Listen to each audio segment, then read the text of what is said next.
de Colegio Líder. Esta semana en el curso de literatura tenemos el tema del realismo.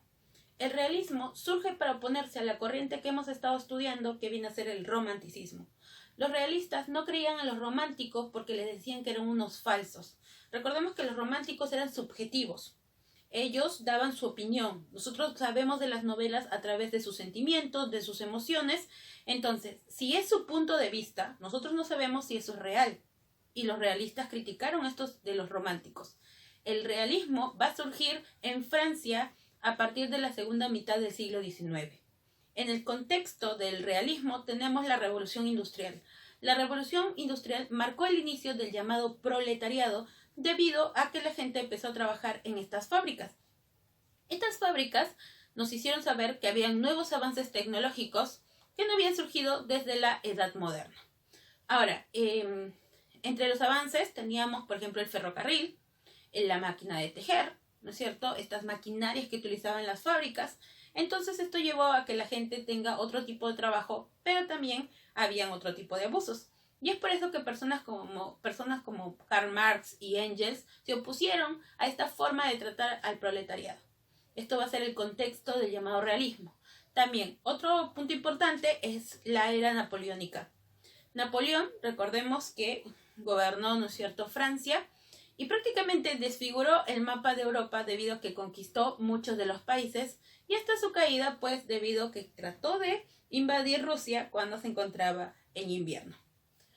Muy bien, entre las características realismo, primero tenemos descripción con objetividad. Esto es lo contrario al subjetivismo que nos planteaban los románticos. Lo objetivo significa que nos va a contar las cosas tal y como son. Ellos buscan la verdad. La sociedad es así y así te la van a presentar. La base filosófica con la que se mueven es el positivismo que fue planteada por Augusto Comte, el cual vincula lo científico, el llamado método científico. ¿Qué quiere decir? Para yo llegar a una verdad, tengo que seguir estos pasos. Y eso es lo que hacen las novelas de este tiempo. La preferencia por las novelas fue muy importante. ¿Por qué? Porque eran demasiado descriptivos, eran demasiado detallistas. Y necesitan un género que les ayude, pues, a explayarse. Y este era el género narrativo a través de la novela. Entre los grandes representantes del realismo universal, tenemos primero en Francia a Honoré de Balzac, conocido como el Napoleón de la literatura, porque escribió casi 100 novelas. Esa fue la meta de su vida, pero lamentablemente la muerte le llegó antes de cumplirla. Su más famosa obra es La Comedia Humana, donde recopila todas estas novelas que trató de presentarnos cómo se comportaba la sociedad. Por eso La Comedia Humana, porque nos muestra estas costumbres reales de la sociedad de ese entonces. Una de las obras importantes dentro de La Comedia Humana es la novela Papá Goriot. Tenemos a Guy de Maupassant con su obra Bola de Cebo, donde nos muestra lo peor de la sociedad de ese tiempo. Una mujer que era muy alegre, que era muy buena, muy caritativa, pero que era, le pusieron ese apodo de Bola de Cebo porque era muy gordita. Entonces, un hombre fueron tomados prisioneros cuando estaban volviendo a su pueblo, y también Bola de Cebo. Uno de los capitanes enemigos quiso pasar la noche con Bola de Cebo y ella obviamente se opuso. Pero la gente que lo había tratado mal le rogó que quería regresar con su familia y que por favor ella pueda acceder. Bola de Cebo decidió hacerlo por las súplicas de los demás, pero cuando regresaron a su pueblo la trataron de lo peor y hablaron pestes por lo que ella había hecho, a pesar que lo hizo por ellos. Tenemos a Charles, en Irlanda tenemos a Oscar Wilde. La única novela de Oscar Wilde es El retrato de Dorian Gray. En el retrato de Dorian Gray vemos a un joven, el cual uno de sus amigos pintores le pide que sea su modelo. Y cuando él lo inmortaliza en una pintura, él desea que sea igual que la pintura. Ojalá nunca envejeciera. Y es lo que pasó. El retrato era el que envejecía. Y él seguía siendo joven. Y se aprovechaba de eso. Se aprovechaba de su juventud. Se aprovechaba de su belleza. Y maltrataba a las mujeres. Llevó a una chica al suicidio por su desprecio. Y en un momento en el que él entendió que no podía más con todo lo que estaba sucediendo, debido a la ambición, la avaricia que lo corroía, el odio, todo lo que había hecho, fue a enfrentar a su verdadero rostro. Se escuchó un grito desesperado. Sus sirvientes subieron para ver y encontraron que la pintura tenía un cuchillo, estaba toda rasgada, y encontraron a un hombre muy viejo con el cuchillo en el corazón. Tenemos en Estados Unidos a Charles Dickens con la obra Cuentos de Navidad. Cuentos de Navidad es, no sé si siempre lo ponen en esas épocas, la película de un viejo que no cree en la Navidad y es visitado por 3 fantasmas del pasado, del presente y del futuro. Ya, es esta novela de Dickens. Dickens es Inglaterra. León Tolstoy con La Guerra y la Paz. Esta obra tiene como contexto la invasión napoleónica, un amor prohibido entre un capitán francés y una dama de la corte rusa. Tenemos a Máximo Gorki también de León Tolstoy y Máximo Gorki vienen a ser representantes de Rusia. Máximo Gorki tiene que ver con el contexto del proletariado y esto lo vemos en la obra La Madre. Tenemos al mejor expositor del realismo que es Fedor Dostoyevsky, padre de la novela psicológica, con su gran obra Crimen y Castigo. Muy bien, del realismo va a surgir una pequeña corriente que se llama naturalismo, que es una exageración del realismo. Busca el morbo, tiene personajes de lo peor de la sociedad. Y vamos a tener al padre del naturalismo, que viene a ser Émile Zola. Émile Zola con su obra Nana, que tiene como protagonista a una joven prostituta, la cual se empezó pues a acercar a esta vida y le gustó los lujos que tenía, pero se enamora verdaderamente. Se va a vivir con este joven, deja todo eso, pero en un momento se da cuenta que ella quiere más. Y pese al amor que siente por él, decide abandonarlo para volver a su vida. Esos vienen a ser algunos de los representantes del realismo universal. Muy bien, ahora continuamos con el máximo representante del realismo europeo. Y viene a ser el ruso Fedor Dostoyevsky, considerado padre de la novela psicológica. Recordemos que el iniciador es Henry Bailey, que es Stendhal, pero el padre de la novela psicológica, por llevar a su máxima expresión este tipo de novela, es Fedor Dostoyevsky. Dostoyevsky nos muestra los problemas de los protagonistas. Son bastante detallados sobre los problemas que aquejan a nuestro protagonista dentro de sus obras. Refleja las causas de las desgracias del hombre. ¿Qué quiere decir? No solamente te plantea el problema, sino que te dice por qué ha sucedido esto.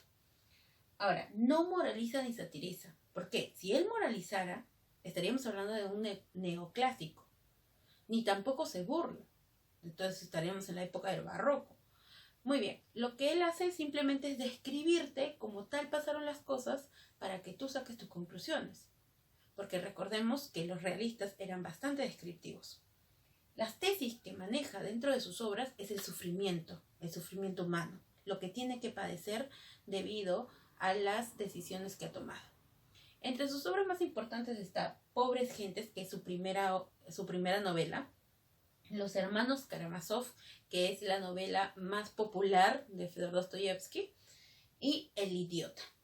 Es una novela semi-autobiográfica donde Dostoyevsky cuenta los problemas que tuvo que pasar su esposa por su adicción a los juegos de azar. Dostoyevsky fue muy popular en su época y le pedían escribir obras, pero lamentablemente todo esto se fue al tacho cuando se envició con los juegos de azar y vendía absolutamente todo lo que tenía y apostaba todo lo que tenía, y su esposa era la que más sufría debido a esto. Muy bien, su obra más conocida, Los Hermanos Karamazov, como dijimos, es popular en el hecho de que fue bastante publicada en su tiempo, pero la que conocemos y que de alguna manera caracteriza este aspecto de la novela psicológica es Crimen y Castigo. Género narrativo, tenemos dos tipos de novelas aquí, que es la novela policial y la novela psicológica. En la novela policial no hay mucho aporte porque sabemos que es una novela bastante plana. Es decir, sucede un crimen, hay unas investigaciones y se logra dar con el culpable. Pero lo que hace Dostoyevsky es poder insertar este aspecto de la novela psicológica. El tema es la relación entre la culpa que va a acoger a nuestro protagonista y la expiación del delito, es decir, poder pagar esa culpa a través de la fuerza redentora del sufrimiento humano. Muy bien, nuestro protagonista es Rodion Raskolnikov, un estudiante de derecho muy pobre, que depende financieramente de lo que le mande su madre, Pulquerina, o Pulqueria en algunas obras, y su hermana Dunia. Tenemos también a Aliovna Ivanovna, que es una usurera, es una prestamista que se aprovecha de la situación trágica de los demás. Ellos van a empeñar algunas cosas donde ella, porque necesitan urgente el dinero, y ella les da una miseria por eso. Y le dice, bueno, tómalo, déjalo. Y la gente está tan necesitada que tiene que aceptar. Vamos a tener a Isabel Ivanovna, que es la hermana de Leomna. En realidad no sabemos si Isabel era cruel como su hermana, porque no hubo oportunidad mucho de presentarla. También va a estar como otro de los personajes, Marmeladov, que es un exfuncionario, el cual, debido a la muerte de su esposa, su primera esposa, él se abandona en la bebida. Y su hija, Sonia, que luego se va a convertir en alguien muy cercana a Rodion. Muy bien. Rodion en un momento ya no recibe dinero de su familia, ya no recibe dinero, no le llega dinero. Entonces está tan desesperado que empieza a empeñar ciertas cosas donde Aliovna le da una miseria por ellas. Rodion está muy molesto y se da cuenta de lo que ella hace, aprovecharse de la necesidad de los demás. Ella es como un parásito. Un día le llega pues una carta. Pero antes de esto, lo que vamos a ver en Rodion es esa tesis de superhombre que plantea y que crea Dostoyevsky y que después Nietzsche hace parte de su filosofía. Rodion hace esta tesis intelectualista versus una tesis cristiana, se podría decir, en la cual dice, en esta sociedad hay estos seres que son parásitos, como Leovna, que se aprovechan de la necesidad de los demás.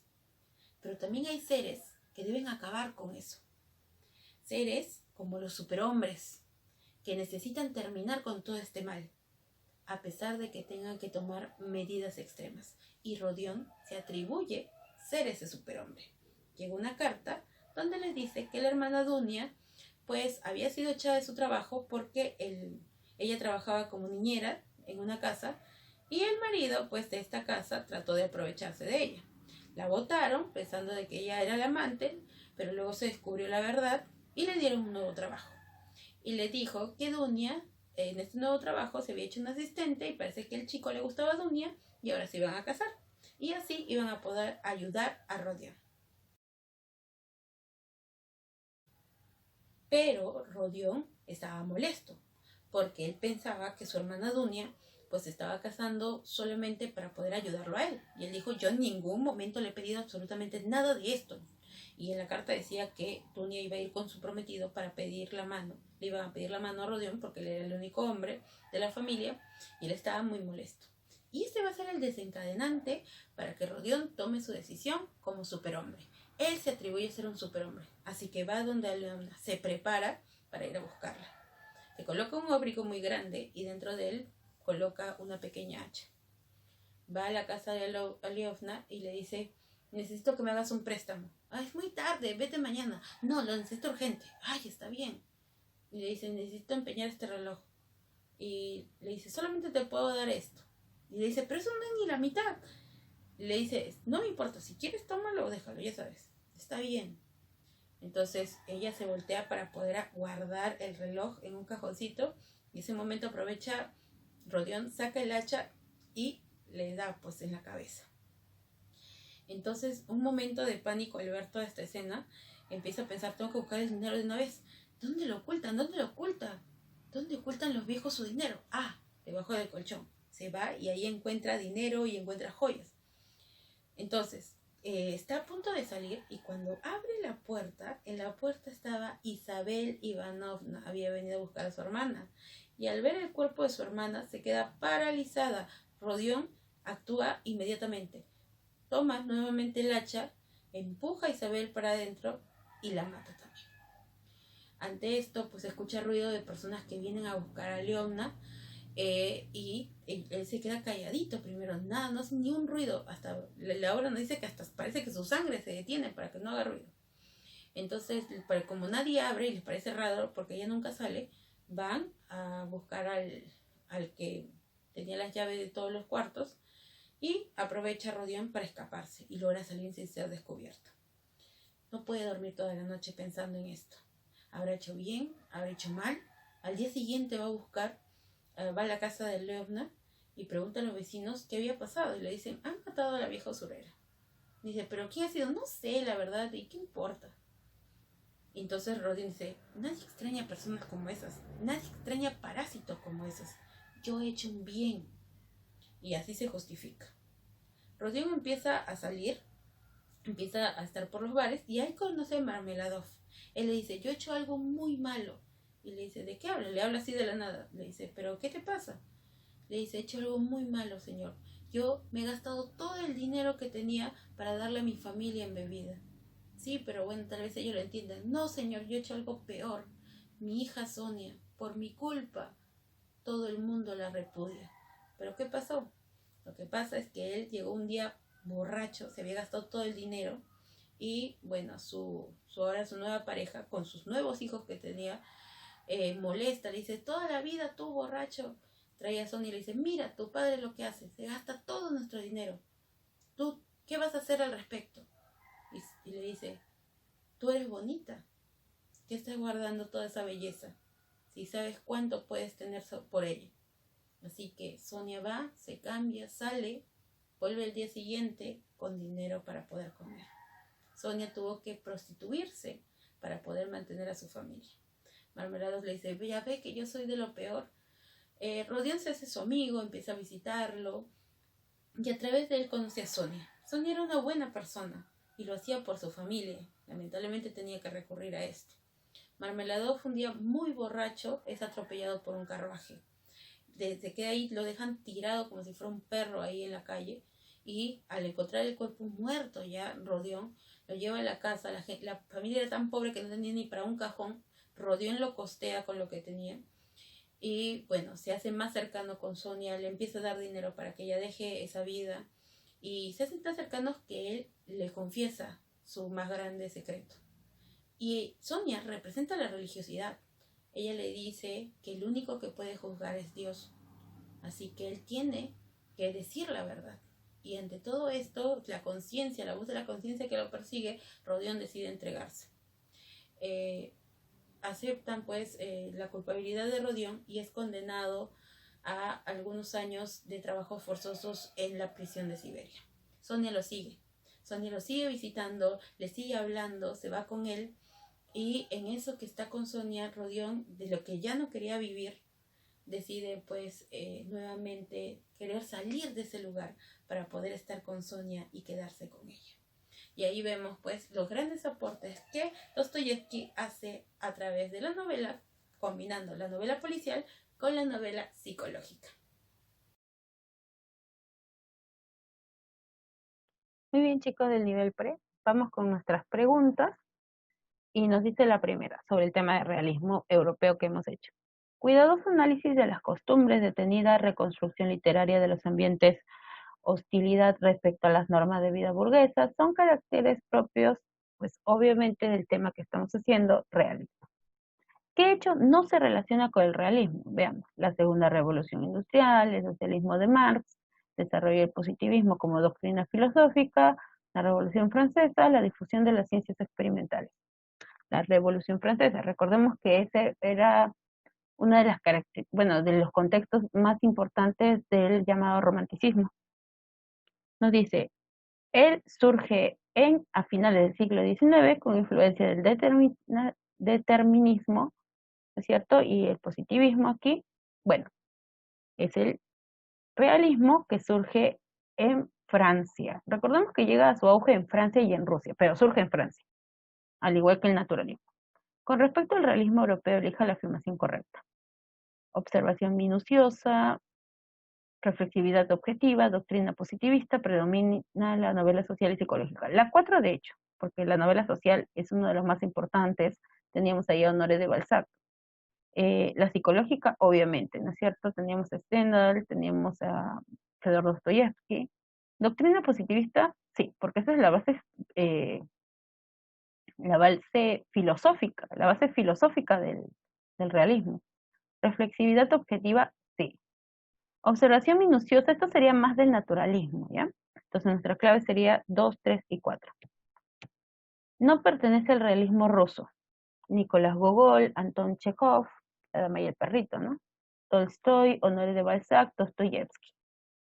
Bueno, sería Honoré de Balzac porque él es francés. Nos dice, el naturalismo, movimiento que se complacía en describir solo lo feo y los aspectos más ingratos del entorno social, tiene entre sus exponentes más notables bueno, al iniciador de la novela naturalista, Émile Zola, y a Gaud de Maupassant. Marca la alternativa incorrecta. Eso que Maupassant, algunos lo consideran dentro del realismo. Marca la alternativa incorrecta. Madame Bovary habla sobre el adulterio, sí. Rojo y Negro habla sobre el arribismo, sí. Eso es lo que caracteriza a nuestro personaje principal. Crimen y Castigo habla sobre el sufrimiento penitente, sí. Ahí estaba Rodion Raskolnikov. Papá Goriot, Amor y gratitud filial, La guerra, la paz, la invasión napoleónica. El último está bien. Papá Goriot no. Papá Goriot es al revés. Como dijimos, el pobre Papá Goriot lo dio todo por sus hijas que ni siquiera fueron a visitarle el día que estaba muriendo. Nos dice, es el personaje indigno, culpado de toda la miseria que existe en el entorno. ¿A quién culpaba Rodion Raskolnikov por su miseria? Bueno, en la obra Crimen y Castigo sería Aliona Ivanovna, la usurera, ¿no? Sobre crimen y castigo señala verdadero o falso. Rodino, bueno, debe ser Rodion, justifica su crimen basándose en su propia moral intelectualista. Verdadero, ¿no es cierto? La teoría del superhombre. Sonia es hermana de Rodion y se casará por interés. Bueno, Sonia no es su hermana, será Antonia. Es una novela de forma policial, verdadero. Recordemos que lo que más destaca es en la novela psicológica. Ese es el aporte que hace Dostoyevsky a esta novela policial. El protagonista fue mandado a Siberia a purgar condena, verdadero. Ahí lo siguió Sonia, ¿no? Dostoyevsky en sus obras plantea que el único camino para expiar la culpa es el arrepentimiento sincero de Dios. Y eso lo vimos con el personaje de Sonia que representa la religiosidad. Muy bien, ¿qué es lo que ustedes tienen que hacer? Transcribir en el cuaderno la parte teórica, en el libro lo que ya se ha resuelto, y de tarea en el libro pues está la autoevaluación que está en la página 114 a la 115. En el cuaderno está su pregunta de ensayo, que es en la página 112, mínimo 5 líneas. Y van a elaborar un mapa mental. Busquen ahí, un mapa mental tiene más que nada dibujos y datos precisos sobre León Tolstoy y su obra Ana Karenina. Es decir, van a hacer una parte sobre la biografía de León Tolstoy a través de un mapa mental y el argumento de la obra Ana Karenina también a través de un mapa mental. Más que nada, como les digo, el mapa mental es lo que utiliza dibujos para señalar ciertos puntos precisos sobre ya sea la vida de un autor, en este caso León Tolstoy, o el argumento de una obra, como lo viene a hacer Ana Karenina, que es su obra máxima del realismo. Y ese ha sido nuestro tema, el realismo europeo.